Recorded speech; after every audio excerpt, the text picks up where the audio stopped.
कोई नेता का बाल बच्चा आर्मी में नहीं जाता है, जाता है प्रधानमंत्री भी जाते हैं फोटो खिंचवाने के लिए। गृह मंत्री का बेटा आर्मी में नहीं जाएगा, वो बीसीसीआई का सेक्रेटरी बनेगा। या आपने नौजवानों को पूछा कि हम आपका भलाई करना चाहते हैं किसानों की तरह, और नौजवान कहते हैं कि हमको ये भलाई नहीं चाहिए। साहब 25% नहीं, अप टू 25%। ध्यान रखिएगा, बिहार का बेरोजगारी दर डबल है साहब।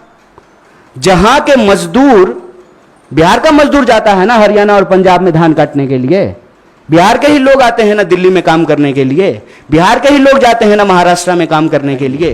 कि अभी आए हुए 3 दिन हुए हैं घोषणा किए हुए, 2 मेजर अमेंडमेंट हो चुका है। जो लोग अग्निपथ योजना का फायदा गिना रहे हैं, ऐसा लग रहा है कि कोई चीज वो बेचने की कोशिश कर रहे हैं।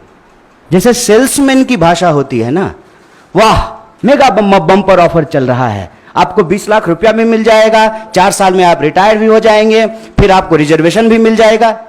इस भाषा की मानसिकता को समझने का प्रयास कीजिए।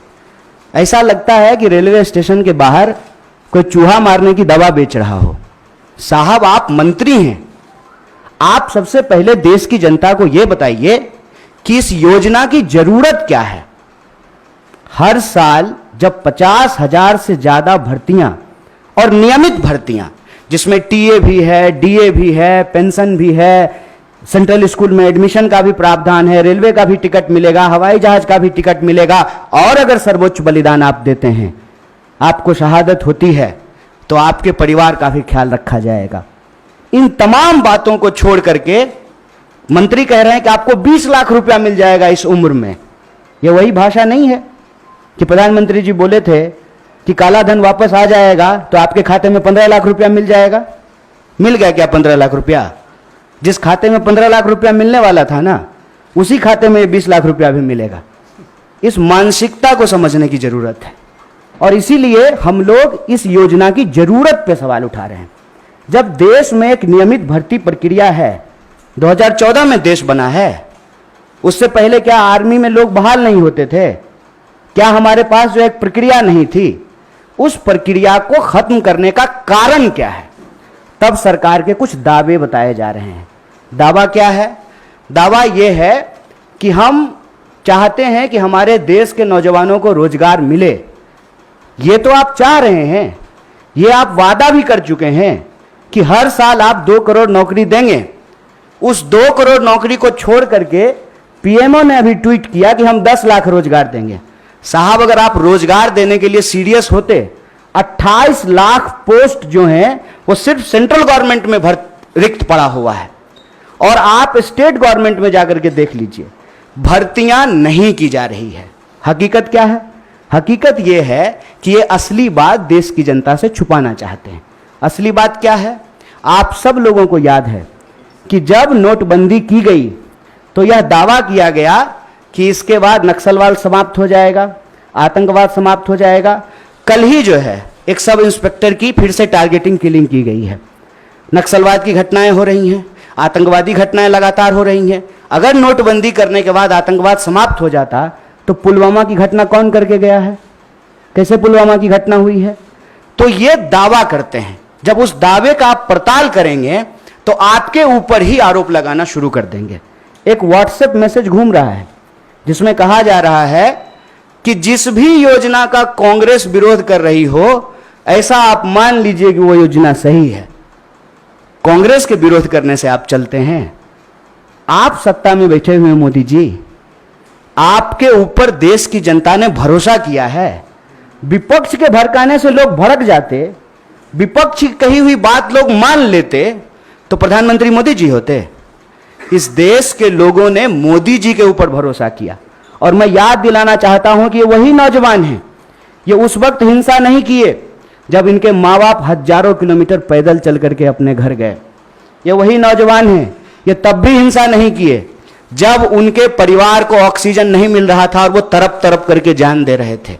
ये तब भी हिंसा नहीं किए जब आपने हर साल 2 करोड़ नौकरी नहीं दी। मैं देश की सरकार से, भारतीय राष्ट्रीय कांग्रेस की तरफ से यह अपील करना चाहता हूं कि ये कोना कोना कौन कोना सोतली भूतो कोना खेलना बंद कीजिए। आप हकीकत में बताइए कि रियलिटी क्या है। क्या आपने विपक्ष को पूछा आपने विपक्ष को पूछा कि हम कोई योजना ला रहे हैं, आपने कोई पार्लियामेंट की कमेटी की मीटिंग की, या आपने नौजवानों को पूछा कि हम आपका भलाई करना चाहते हैं किसानों की तरह, और नौजवान कहते हैं कि हमको ये भलाई नहीं चाहिए। इस मनोदशा को समझिए साहब। हम ऐसे गांव से आते हैं, ऐसे इलाके से आते हैं, कोई ऐसा साल नहीं गुजरता है साहब कि हमारे इलाके में कोई शहादत ना हुई हो। हमारे इलाके में लोगों के पास महज नौकरी नहीं है सेना, हम जानते हैं इस बात को। जब किसी परिवार में किसी बच्चे को सेना की नौकरी मिलती है, पूरे इलाके में उनका सम्मान होता है।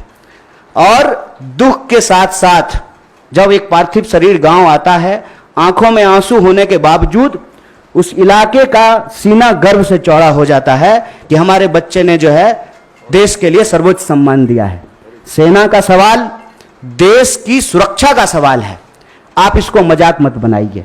और एक बात हमारे साथी भी कह रहे हैं, आप तमाम मीडिया लोग भी इसको बोल रहे हैं कि उसमें से 25% लोगों को, साहब 25% नहीं, अप टू 25%, ध्यान रखिएगा, यह है सेल्समैन मेगा बम्पर ऑफर की मानसिकता।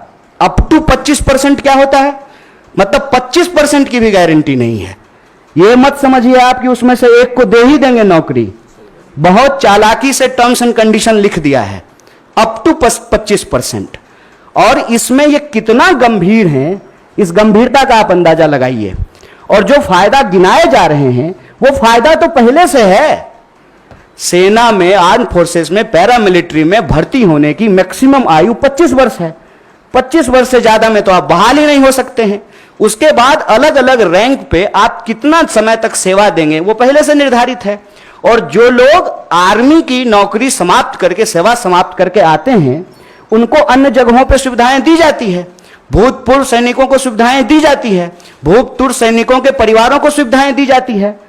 और आप में से बहुत सारे लोग, मैं बहुत साधारण बात करता हूं, मुझे लंबी चौड़ी बात करनी नहीं आती है, क्योंकि कहते हैं जाके पैर न फटे विवाई, वो का जाने पीड़ पड़ाई। हमको पता है कि आर्मी में कौन लोग जाते हैं। गृह मंत्री का बेटा आर्मी में नहीं जाएगा, वो बीसीसीआई का सेक्रेटरी बनेगा। हमको पता है कि वहां पे सेवा करने वाले कौन लोग होते हैं, गरीब किसान मजदूर के बच्चे होते हैं। कोई नेता का बाल बच्चा आर्मी में नहीं जाता है। जाता है, प्रधानमंत्री भी जाते हैं फोटो खिंचवाने के लिए। फोटो खिंचवाने के लिए वर्दी पहनना एक बात होता है, देश की भक्ति के लिए, सर्वोच्च सम्मान के लिए वर्दी पहनना दूसरी बात होती है। दीपावली में जाकर के मिठाई बांट देंगे, उसके बाद आकर के अग्निपथ योजना ला करके देश की जवानों का दिवाला निकाल देंगे। अग्निपथ योजना इस देश के नौजवानों को अग्नि में झोंकने की योजना है। इस योजना को सरकार को तुरंत वापस लेना चाहिए। और ये जो लॉलीपॉप वाली भाषा है ना, इस लॉलीपॉप की भाषाओं को बंद करना चाहिए। और जहां तक बिहार में हिंसा का सवाल है, सीधा सा एक कारण समझ लीजिए, ये नौजवान ना किसी के द्वारा लाए गए हैं, ना किसी के द्वारा बुलाए गए हैं। आप तमाम प्रबुद्ध पत्रकार यहां बैठे हुए हैं, कोई ऑर्गेनाइज्ड आंदोलन होता है, उसका स्वरूप अलग होता है। हम लोग 3 दिन से नहीं डिटेन हो रहे हैं यहां पे, हमारा ऑफिस छावनी नहीं बना हुआ है। हम लोग आते हैं, पुलिस पकड़ करके हमको ले जाती है, कोई हिंसा नहीं होती है, कुछ भी नहीं होता है। उसमें हिंसा क्यों हुआ है? क्योंकि वहां नौजवानों का सब्र जो है पानी सर से ऊपर चला गया है। और एक बात और जान लीजिए, जो हमारा बेरोजगारी दर है देश का, बिहार का बेरोजगारी दर डबल है साहब। जहां के मजदूर, बिहार का मजदूर जाता है ना हरियाणा और पंजाब में धान काटने के लिए,